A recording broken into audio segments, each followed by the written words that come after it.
जय श्री गणेश। नारद जी का शिव तीर्थों में भ्रमण और शिव गणों को श्रापोद्वार की बात बताना तथा ब्रह्मलोक में जाकर ब्रह्मा जी के शिव तत्व के विषय में प्रसन्न करना। सूत जी बोले, महर्षियों, भगवान श्री हरि के अंतर ध्यान हो जाने पर मुनि श्रेष्ठ नारद शिवलिंगों का भक्ति पूर्वक दर्शन करते हुए पृथ्वी पर विचरने लगे और ब्राह्मणों भूमंडल पर घूम फिर कर उन्होंने भोग और मोक्ष देने वाले बहुत से शिवलिंगों का प्रेम पूर्वक दर्शन किया। और दिव्य दर्शन नारद जी भूतल के तीर्थों में विचर रहे थे और इस समय उनका चित्त शुद्ध है, यह जानकर वे दोनों शिवगण उनके पास गए। वे दोनों शिवगण श्राप से उद्धार की इच्छा से आदर पूर्वक मस्तक झुकाकर भली भांति प्रणाम करके मुनि के दोनों पैर पकड़कर आदर पूर्वक उनसे कहने लगे। शिवगण बोले, हे ब्रह्मपुत्र देव ऋषि, प्रेम पूर्वक हम दोनों की बात सुनिए। वास्तव में हम दोनों ही आपका अपराध करने वाले हैं और ब्राह्मण नहीं हैं। और हे विप्र, आपका अपराध करने वाले हम दोनों शिव के गण हैं। राजकुमारी श्रीमती के स्वयंवर में आपका चित्त माया से मोहित हो रहा था। उस समय परमेश्वर की प्रेरणा से आपने हम दोनों को श्राप दे दिया। वहां कुसमय जानकर हमने चुप रह जाना ही अपनी जीवन रक्षा का उपाय समझा।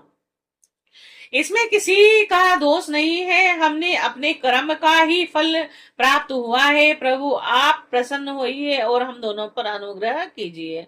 सूची बोले, उन दोनों गणों द्वारा भक्ति पूर्वक कहे गए वचनों को सुनकर पश्चाताप करते हुए देव ऋषि नारद जी प्रेम पूर्वक कहने लगे। नारद जी बोले, आप दोनों महादेव के गण हैं और सत्पुरुषों के लिए परम सम्मानीय है। अतः मेरे मोहित एवं सुखदायक यथार्थ वचन सुनिए। पहले निश्चयी शिव इच्छावश मेरी बुद्धि भ्रष्ट हो गई थी और मैं सर्वथा मोह के वशीभूत हो गया था, इसलिए आप दोनों को बुद्धि वाले मैंने श्राप दिया है।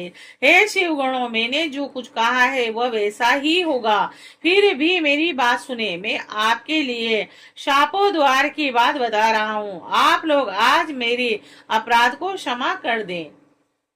मुनिवर विश्वा के वीर्य से जन्म ग्रहण करके आप संपूर्ण दिशाओं में प्रसिद्ध कुंभकर्ण और रावण राक्षस राज का शरीर प्राप्त करेंगे और बलवान वैभव से युक्त तथा परम प्रतापी होंगे और समस्त ब्रह्मांड के राजा होकर शिव भक्त एवं जितेंद्रिय होंगे और शिव के ही दूसरे स्वरूप श्री विष्णु के हाथों मृत्यु पाकर फिर आप दोनों अपने पद पर प्रतिष्ठित हो जाएंगे।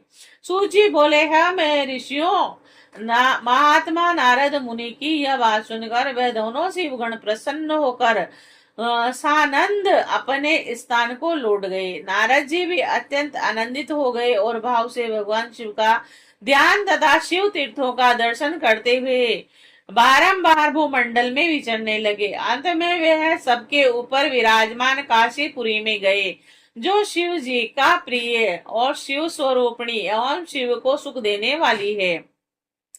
काशीपुरी का दर्शन करके नारद जी कृतार्थ हो गए और उन्होंने भगवान काशीनाथ का दर्शन किया और परम प्रीति एवं परमानंद से युक्त हो उनकी पूजा की। काशी का सानंद सेवन करके वह मुनि श्रेष्ठ कृतार्थ का अनुभव करने लगे और प्रेम से विहल हो उनका नमन वर्णन तथा स्मरण करते हुए ब्रह्म लोक को गए और निरंतर शिव का स्मरण करने से शुद्ध बुद्धि को प्राप्त देव ऋषि नारद ने वहां पहुंचकर विशेष रूप से शिव तत्व का ज्ञान प्राप्त करने की इच्छा से ब्रह्मा जी को भक्ति पूर्वक नमस्कार किया और नाना प्रकार के स्त्रोतों द्वारा उनकी स्तुति करके उनसे शिव तत्व के विषय में पूछा। उस समय नारद जी का हृदय भगवान शंकर के प्रति भक्ति भावना से परिपूर्ण था और नारद जी बोले, हे ब्राह्मण पर ब्रह्मा परमात्मा के स्वरूप को जानने वाले, हे पितामह, हे जगत प्रभु, आपके कृपा प्रसाद से मैंने भगवान विष्णु के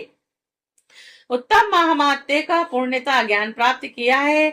भक्ति मार्ग, ज्ञान मार्ग, अत्यंत दुस्तर तपो मार्ग, दान मार्ग तथा तीर्थ मार्ग का भी वर्णन सुना है, परंतु शिव तत्व का ज्ञान मुझे अभी तक नहीं हुआ और मैं भगवान शंकर की पूजा विधि को भी नहीं जानता।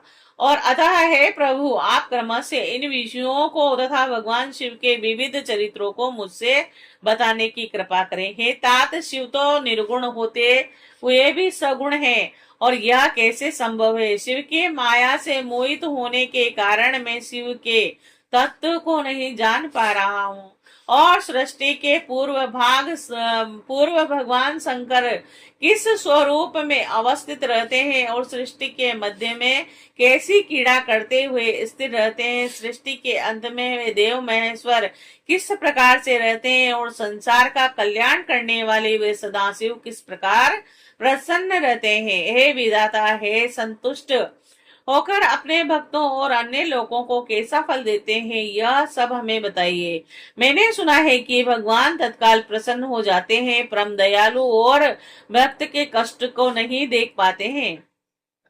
ब्रह्मा विष्णु महेश ये तीनों देव शिव के ही अंश हैं, और महेश उनमें पूर्ण अंश है, और स्वयं में वे परात्मा शिव हैं, और आप उन परमेश्वर शिव के आविर्भाव एवं उनके चरित्र को विशेष रूप से कहे हैं। प्रभु, इस कथा के साथ ही उमा पार्वती आविर्भाव और उनके विवाह की चर्चा करें, और उनके ग्रस्त आश्रम और उस आश्रम में की गई विशिष्ट लीलाओं का वर्णन करें। और हे निष्पाप, इन सब कथाओं के साथ अन्य जो कहने योग्य बातें हैं उनका भी वर्णन करें। हे प्रजानाथ, उन शिव और शिवा के आविर्भाव और एवं विवाह का प्रसंग विशेष रूप से कहें, तथा कार्तिक के जन्म की कथा भी मुझे सुनाएं। हे जगत प्रभु, पहले बहुत से लोगों से मैंने ये बातें सुनी है, किंतु तृप्ति नहीं हो सका हूँ, इसीलिए आपकी शरण में आया हूँ। आप मुझ पर कृपा करें। अपने पुत्र नारद की यह बात सुनकर लोक पितामह ब्रह्मा वहां इस प्रकार कहने लगे। श्री शिवाय नमस्तुभ्यम।